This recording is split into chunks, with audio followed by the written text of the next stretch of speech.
Hi welcome to my another mini blog. এইকেইদিন যিহেতু video' বনাবলৈ সময় পোৱা নাই, মানে অলপ ক্লিপ লৈ থৈছোঁ আৰু কিন্তু বেছিকৈ ল'বলৈ পৰা নাই। আৰু এয়া ৰাতিপুৱাৰ পৰিৱেশ, ধুনীয়াকৈ ফুলকেইপা ফুলি আছে, বৰষুণো দিছিলে, সেইটো কাৰণে বতৰটো ভাল লাগিলে। আৰু তাৰ পাছতে এটা কেক আছিলে, বনালোঁ। যিহেতু কৈছোঁ আগৰ ভিডিঅ'ত যে ফ্ৰিজটো বেয়া হৈ আছিলে অলপ, সেইটো কাৰণে কেকটো ছেট হোৱা নাই মানে ভালকৈ।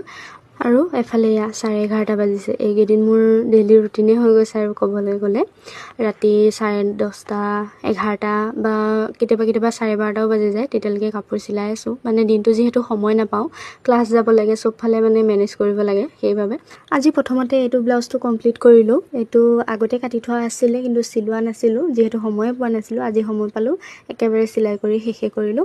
আৰু তাৰ পাছতে কাপোৰ এযোৰ চিলালোঁ। কাপোৰযোৰত অকল মেখেলাখন আৰু চাদৰখন বৰ্তমানৰ কাৰণে চিলাই থৈছোঁ, বাকী ব্লাউজটো চিলাব আছে, এইটো কাইলৈহে চিলাম। আৰু যিহেতু ৰাতিও ইমান হ'ল, আজিৰ কাৰণে ইমানতে সামৰিলোঁ।